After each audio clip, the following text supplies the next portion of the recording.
This is Voices of Adoption, and I'm Janet Sherlund, author of the memoir Abandoned at Birth, about the trauma of the adoptee experience. Now I'm speaking with experts and other adoptees about the way in which adoption shapes our lives to try and dispel many of the misconceptions around the adoptee constellation. Today, I'm excited to be speaking with Patti Eddington.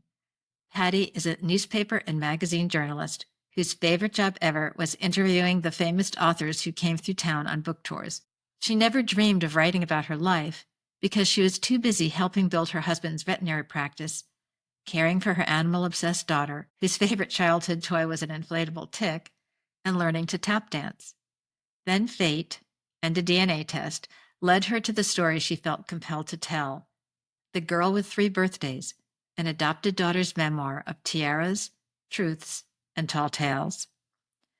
Today, the mid-century modern design enthusiast and dance fitness teacher enjoys being dragged onto walks by her ridiculous three-legged dog David, reading with her Siamese cat Simon Francis O'Toole on her lap, and watching the egrets and bald eagles from her deck on a beautiful bayou in Spring Lake, Michigan. Welcome, Patti. I am so excited about speaking with you because I so enjoyed your book, The Girl with Three Birthdays. I was so curious when I read the title about what that would be. And as I read the book, as we were talking a little before, I was just absolutely charmed by how well you capture details of time and place. And as I said, products and TV shows and the kinds of meals we ate everything so put me in that time with you. And I just really felt like I was there and I was a friend of yours, or I was watching as you experienced this. And one of the things I thought is how much your life and your adoption experience really illustrated so many aspects of adoption. Just all the time I was writing notes in the margin about pointing that out. But I guess I'd like to start out by just letting you speak and tell us about, what motivated you to write the book. And let's just start there and let you talk. Thank you so much, Janet. And I loved your book too. I just finished it this weekend and same, so many things we had that were similar, so many experiences. You said what motivated me to write the book. And I always feel like maybe I just fell into it. I was a journalist all my career and I told other people's stories. I loved writing feature stories about people, and especially if there was a little intrigue. And for years, people say, "Oh, you should write a book." And I'm like, "Well, I don't have anything to write a book about." And then all of a sudden I did. I always knew I was adopted. I was adopted at a very young age. I was with my parents even earlier, and the adoption dragged on for several years for reasons that are detailed in the book and a couple mysteries. But I just never thought it was that interesting. I said to someone, I think I'm the least adopted person I ever met. And then all of a sudden, when I began to unravel these mysteries as I turned 60, I thought, oh my gosh, my story, I'm not unique. There are so many stories that are similar to mine, and so many things I didn't think were important to my story were. What led me to write the book was a DNA test, as so many more. I so empathized with you because you didn't have that kind of information when you were doing your searches, and you went through so much more. Mine just kind of fell into my lap. My daughter gave me a DNA test as she was getting married in Christmas 2016, and she was getting married actually 8 years ago. Tomorrow's her anniversary. And she had a lot of health issues. And we didn't really have any answers. We didn't know if maybe something else was lurking. They were pretty important health issues. And so she gave it to me, and I thanked her, and I honestly put it away for a year. My reason was I didn't think I needed to know anymore. I had located my biological mother's family about 15 years prior to that in a weird series of events that's detailed in the book. And I was told who my biological father was by relatives. And when I did approach one of his sisters, he had passed, my biological mother had passed. They said, "Well, honey, I'm glad to be your friend, but I'm not your aunt." And I'm like, yeah. You don't know or whatever. And so I thought I knew the story, and I didn't think we were going to get any more information. But when Molly gave me the test and I finally did send it in, just within a few weeks, I received my DNA test, and everything in it was completely a surprise, from my ethnicity. My birth father was a man named Ramon Lopez. So that brought all of that into it. He was passed, but so many of them were living. I had an opportunity to meet some aunts. And in fact, within a few weeks, they had invited me to a quinceañera. And at that one of my biological aunts gave me a stack of photos, and in it was a photo of me as an infant. And I never had that. The first picture I had, I was, 20 months old standing on my parents' lawn. It was as if I had been dropped by a spaceship. I think you referenced something like I just appeared. There was no background. And I'm like, oh my goodness, here I am, this little baby. Then she also gave me a birth certificate that was different from the 2 days I'd already been told I was born. It was a third birthday. And so all of that and the story she told me that day just was heart-wrenching. I had been living with their family. I had not gone right into foster care as I'd been told. And the story that got me was a sister of my biological father wanted to adopt me. I was living with her and this little aunt that I met. She was a teenager, and her mother, my biological grandmother, was dying. And so she was living with her sister, and the sister wanted to take her and myself. She was 15 and she was so excited. And she said, one day, Jane, the aunt, came into the room with you and you were all dressed up in your pretty dress. It broke my heart that it was in your pretty dress, not in a pretty dress. I only had one. And she said, where are you taking Mary? Where are you taking the baby? And she said, her sister said, today's the day we're going to see the judge. And when we come home tonight, Mary will be ours forever and ever. And then we never saw you again. And that story was heartbreaking enough to me to think that a whole family, and they had been, members of the family had been wondering about me for all these decades. And my biological father had. And I just, as the journalist in me, thought, I need to know what happened back then. I need to try to piece this together, if not just for me, maybe for them a little bit.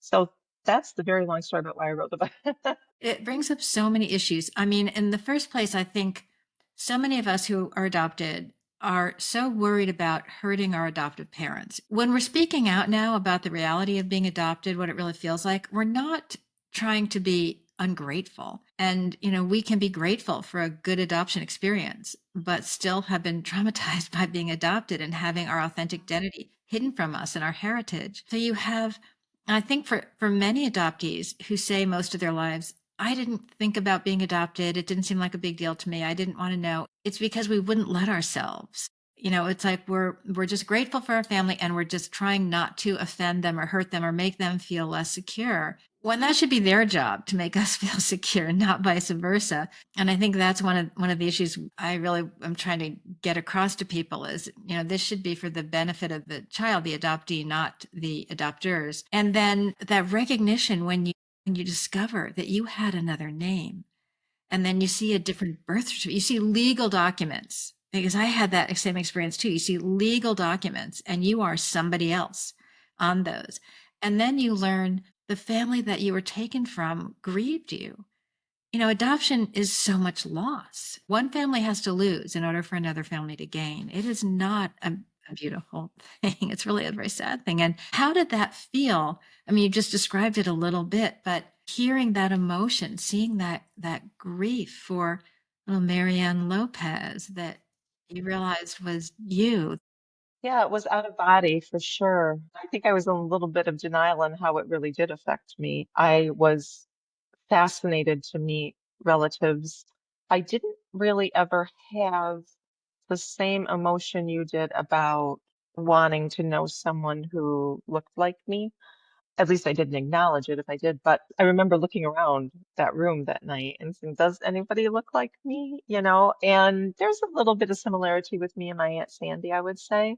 It was a lot of adrenaline. I walked into the quinceañera. It was held in an event space in my hometown of Owasso, Michigan. And there was a young man, a handsome young guy, walking in, and I wasn't quite sure we were in the right space. And I asked him, and he was a college student at the time. He was the grandson of my cousin. I didn't know it, and he just I know who you are, basically. And so I knew they had been discussing it. The family had been discussing it. So yeah, there were people who wondered what happened to baby Marianne while I'm unaware. And 12 miles from where I grew up, actually. So You described it at one point, I think you talked about, was it that night watching School of Rock? Was it that night and trying to process? that was the night I found my biological mother's family. But yes, that, of course, that was the first inkling. Now, when I met Ray's family, Ramon's family, by that time I'd had some time to get to know some of my biological relatives on my biological mother's. She had three different fathers for her six children. So I got a chance to know a few people. So I wasn't completely unaware of how this might feel. What struck me the night of the quinceañera was the whole, you were with us, we were looking for you. You know, that was what I was processing, not so much. I knew kind of how it would feel to meet people that I didn't know. But yeah, isn't it funny? School of Rock, I remember that movie because I was just staring at the TV screen with the huge Cosmopolitan, which were popular at the time my husband made me, and going, and wondering how my husband and daughter were taking us all in because I had discovered that part of the family. But yeah, you remember those little, like, you have so many memories in your book of like driving and the emotions that you felt. When you find these things, you sort of go into like almost shock or a sort of out of body experience. When you talked about wandering aimlessly around the house, processing, and I had that same experience, literally wandering around my house, just absorbing what I had just learned and the shock of it. I think it's really hard for other people to understand what it feels like to find out that you were multiple people, that you had multiple identities and that you were so separated. When you met either your biological mother or father's family, did you have a physical sensation of being home or belonging? Was there anything sort of more cellular that you experienced? When I met my biological brother, which would have been, gosh, 2005 maybe, I did. He and his family came up to meet us at our home, and I hugged him, and I just felt, I did feel that. It was interesting because a good friend of mine met him later and said, I don't really see any connection. I don't really see, anything. And I'm like, well, I felt it. And I definitely do with my biological niece, his daughter. And we've spent a lot of time together over the years. Definitely feel it there. I really, really have love for many of my Lopez family members that I met. And sadly, in the years, just in the few years that I've known them, we've lost a lot. So I'm so grateful and glad that I had the opportunity, especially to meet little Aniva, who you read about in the book. And she was a dear little spirit. And many years ago, a friend of mine was hospitalized. She fell, she had the flu, and she hit her head. And we went up to see her. And during the visit, I didn't feel well. And her mother was there. And my mother had been gone for many years by this time. And her mother took my hand and said, "You take care of yourself, honey." And I became teary and I thought, it's like a mom would do. It's like my mom would do. I was probably 50, years old. And it was like, that's how mom would have done it. And when I met Aunt Eva, I felt the same thing. She would like hold me and pat me, and she just loved on me. And it was like, wow, you forget what that's like when you've lost your mom and your aunts and that kind of thing. So yeah, I definitely do. And I'm so grateful for it. Yeah, it's interesting. It's a feeling. It's not just, whether you look alike externally or something, but when you find biological family, there's this, you just feel like you belong. I almost feel like cells recognize each other. It's a funny thing. You don't share blood with your adoptive family, but you don't share experiences with your biological family. And it kind of leaves you with a foot in each. But I think that, yeah, that's a powerful experience to try. There's just so much about that authentic sense, like being free as you're growing up to have the full range of feelings. It doesn't sound like this was something that was talked a lot about in your family. It's not something we're overtly taught, but you have this instinct. I think it's this, you realize you're adopted and you're grateful for that adoption. And that just leaves you so concerned about your safety and your belonging. And so you're not free to be authentic. And I think that takes a real toll. And I think it creeps up on you sometimes. To be fair, my mother told me several times over the years, or asked me, "Do you have any questions? Would you like to know more?" I immediately shut it down because like you said, I didn't want to hurt her. So, but listeners might not know, or viewers might not know that one of the first things my mother did when I came to live as a foster child, cut off my hair. I was 20 months old, cut my hair. This part is always hard, and gave me a perm and a henna rinse so that I became from a mousy little dark-haired girl with thin hair. She gave me some, she said, you needed some body and some color. Now, my mother was a beautician, so I always thought mom just wanted me to be cute, whatever. It was not cute in any way, shape, or form. She was so wrong about all of that. I was preparing for my daughter's wedding in 2017 and getting eyelash extensions. And a woman who's a good friend now and was, I was meeting for the first time. I'm telling her the story for some reason because I thought she'll think this is so funny, because she's an esthetician, that my mother gave a 20-year-old, a toddler, these beauty treatments. And she's listening and stuff. She said, oh, you were in disguise. And I never thought of it that way. I thought mom just wanted to, have a head to practice on or something. So there's a lot of denial that goes on. Yeah, I felt the same way. I so identified with that.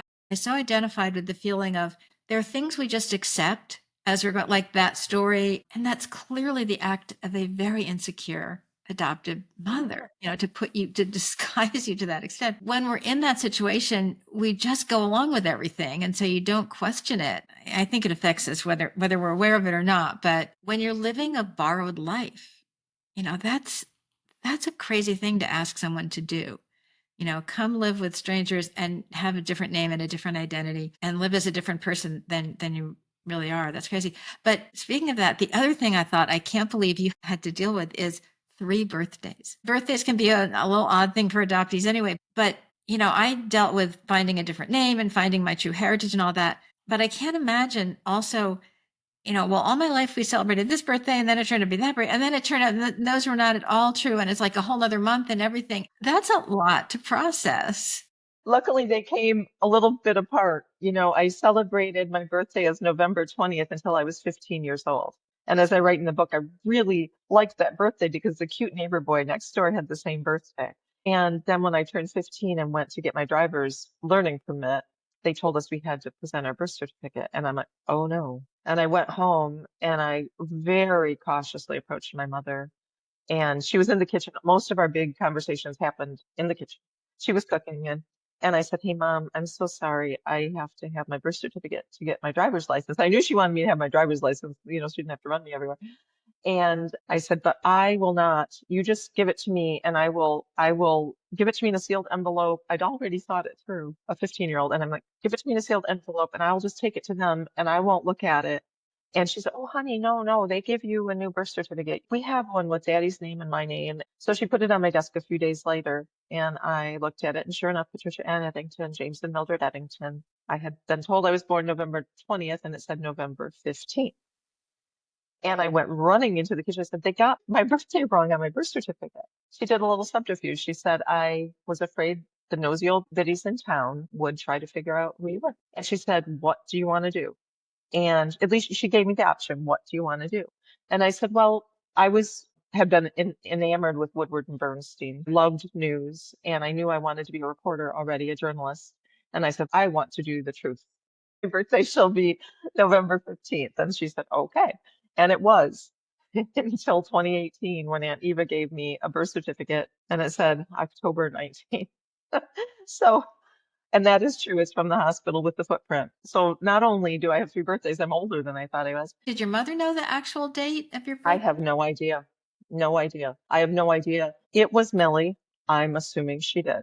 As I write in the book, mom didn't not know things. If there was a way to find something out, she found it out. There was no to Millie. You had to have a reason or she'd figure it out. So the more I think about it, just I didn't, I would rather not talk about the big secrets in the book, but I remember that, and I do write about this when I started dating my husband. He lived in Owasso. I was from a little town called Morris, which is about 12 miles away, but pretty much the same. And I told her his name when he asked me out. And not too long later, she said, I drove by that boy's house, and I guess it's okay if you go out with him.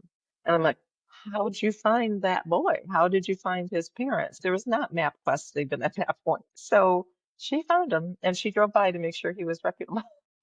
As I find adoptees are speaking out more than they ever did. Certainly they didn't as I was growing up. And now there's, a huge online community and people are really speaking out about what it's like to be the adoptee, not the adopter or the industry, but the adoptee.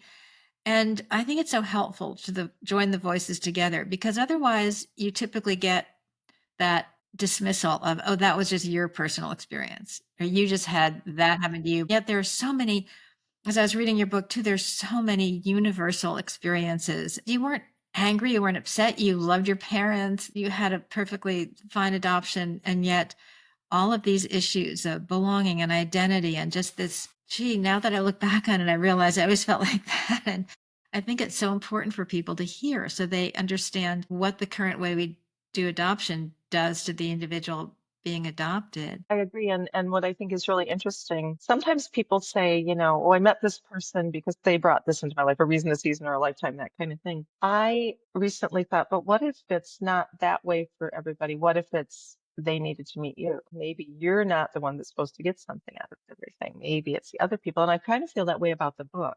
I wrote the book because it was an interesting story. I liked telling people stories, and here was one of mine to tell. And because I honestly, probably just as much as anything about putting the mystery together, because you mentioned when I wandered aimlessly around the house, that was tied to the day after I met my Aunt Eva and heard that story, and then we never saw you again. I'm like, dang it, I'm going to figure this out. And so I figured out what my rights were in Michigan. And I knew if my parents hadn't, signed the paperwork, which I knew they hadn't, because I heard Ray's story, my father's story, and he had looked for me or didn't know how to find me. So he didn't know he could go to the, court and say if Patty wants to, or Marianne wants to find me. And I knew from what I knew about my biological mother that she didn't want to find me. And I'm sorry for your experience. It troubled me for you to know that you so wanted her to give you her love and approval. And I honestly, and maybe it's because I knew early on, I knew from, 2005 when I met my biological mother's family that I didn't care. I had heard enough stories that I didn't care. But I was happy to know that Ray had wanted to find me.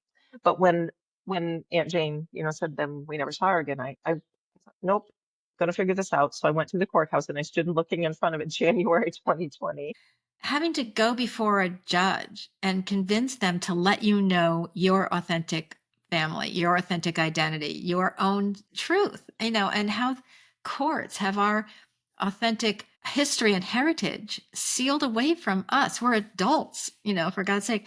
I think I also want to make sure people understand. I think when adoptees are talking about the trauma of adoption, it's not just about did mommy love me or not. It's not about comparing the love of an adoptive parent and a love of a biological parent.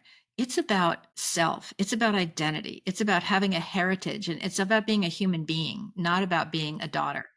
And I think you need to find, in order to live comfortably in your own skin, I think you have to know, who did I come from? What were they like? What's my heritage? You would need to hear some stories. I didn't have the heritage of my adoptive parents, and I didn't feel a connection to them. I loved them, like their families, they were fine, but I felt that it wasn't me.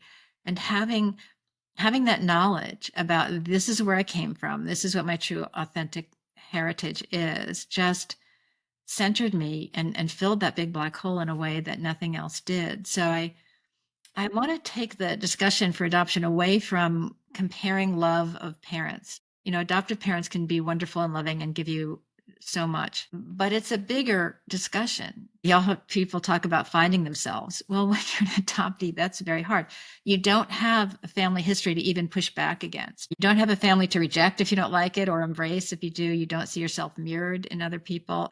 I think we know that's critical for development. Let's take it away from dissing someone's love or someone's ability to parent you and talk about more, why is it important for us to know? So I guess you had learned years before something about your mother, and then to see, like I said, to witness the loss and the grief in your father's family of you, that it was such a beautiful moment. And I think that's sometimes a yearning for many adoptees, is just to experience that, we miss you, we think about you.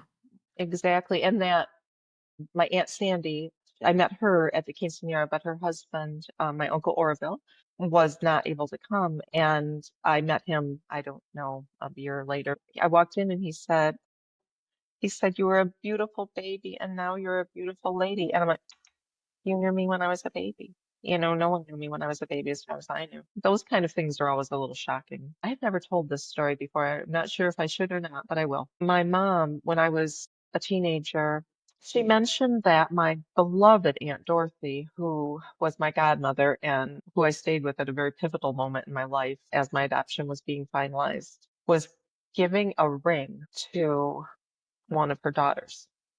And it was her mother's ring, so the grandmother's ring. And I don't remember exactly even how mom said it, but it was something to the effect of, well, the oldest daughter has this one, and the next daughter has this one, and probably Uncle Bill's daughter wouldn't care about this ring, so she's giving it to this one. I'm like, well, what about me? And I said that. And my mom was wonderful. She came back really quickly. She said, well, you have a ring from the other side of the family. They knew you had the aquamarine ring from grandma, whatever. And I'm sure that wasn't true. I did have the ring, but I'm sure that wasn't true. But boy, was she quick to try not to hurt my feelings. And my Aunt Dorothy loved me. I gave the eulogy at her funeral. It wasn't anything about that. We are not part of that family's heritage and lineage. And like I said, you can be loved, but you're also not seen as a blood relative. You don't get one of the rings. Like I say, it was okay. I didn't need the ring or anything like that. It was just the kind of shock of, wait a minute, and I think part of that shock was they had done such a good job of integrating me and my dad's family as well that I forgot sometimes. I remember someone even saying, you have your dad's Irish temper. I'm like, yeah, wait. I was so, they were everything I had on both sides of the family that to be all of a sudden reminded that I wasn't exactly the same. I know, like when I was 12 and my mother said, oh, we're always so grateful that Grandma Leaf treated you kids like real grown children. And I'm like, well, we're not. So after writing this book, or the process of writing this book, how did that change you? And then tell us about what your next book is. I think it changed me in, like I said, something you said so resonated with me about I feel more myself. I feel that sounds silly at this age to say I feel more like me, but I kind of do. I feel like, I don't know, like I know myself better, have a little more confidence, if that's possible. I have this whole new heritage that I love. My cousin Terry, who was the person I connected with on Ancestry.com, it's been wonderful through this process, who invited me to her granddaughter's quinceañera, went to Mexico and brought me back Mexican bingo. It's a game, and I'm like, Mexican bingo is great. And they all get together at the holidays and make enchiladas. I haven't been able to make it yet, but I would love to sometime. And to learn, a whole new culture. I feel a little bit like I'm culturally appropriating. So I don't, say too much about it, but it's been really nice. I'm certainly glad I did it. I'm glad I did the search, got the court records. One thing you said a minute ago about the courts, I went back after I got my adoption records to try to get my abuse and neglect record. And that was on my mom, on my biological mother's side. And I had the record number, and they were very nice. They were very nice in the probate office. And they said, both times I went, and they said, we don't have it. When you're 21, it's destroyed. And I'm like, what? Is that true? And I'm not sure, but I don't have it. But at that time, everyone who'd been so helpful to me in that office kind of gathered around the desk to talk about my story. They knew I was writing a book, and they began telling me things from my adoption record. We can't believe that this happened, the big secret in the book. And then that they said this. And because there came a time in my reading the record that it indicated, even though I'd lived with my parents for a year, that they weren't sure they wanted to. And that was heartbreaking. And that's another reason I wrote the book. But they brought that up. And I'm like, wait a minute. I had to come in. I had to move heaven and earth and get death certificates and everything to get my record, and you could just look at it. That was a little weird, but glad I got it done. Glad I wrote the book, especially because I've gotten to meet so many nice people and I hear so many stories that are similar. We're all a little different, but do have some of those similarities. And then I feel like I have a whole nother support group. Exactly. It always helps to have someone know, not just hear it, not just hear the mystery, but understand the feelings, of those moments that really can speak to us all and help us understand what this really feels like. So I'm so glad you wrote the book too. And I think, like I said, it's wonderfully entertaining, and it's just so much fun. All the details that you give, and listen, lots of mysteries, more than one mystery, so many mysteries in your story. More than just the 3 birthdays, for sure. Yes, absolutely. So I highly recommend it. And what are you doing now? I am right now in the process. Thank you for asking. I have written another memoir. People said, "How'd you do that so quick? This book just came out." I began writing this book actually about the time I met my first biological family, maybe a little later, maybe about 2011, 12. And it was the first book I wrote. I have gone back and completely rewritten it. So, but I did in the years since The Girl came out. That's what I was doing besides all the talks and library events and that kind of thing. And this one is based on being married to my husband for 44 years this year. He's a veterinarian. My daughter works for Jim. Jim is a veterinary. He specializes in dentistry, veterinary dentistry, and Molly is his anesthesiology person. So the book is stories from our life and what it's like to be that only person who's kind of on the outside but has a bird's eye view of what it is. And the title is Don't Look in the Freezer: The Life and Very Strange Times of a Veterinarian's Wife. Thank you for coming today and speaking with me, and it's a pleasure to meet you. And thank you for writing your book. And like I said, all of our voices will help.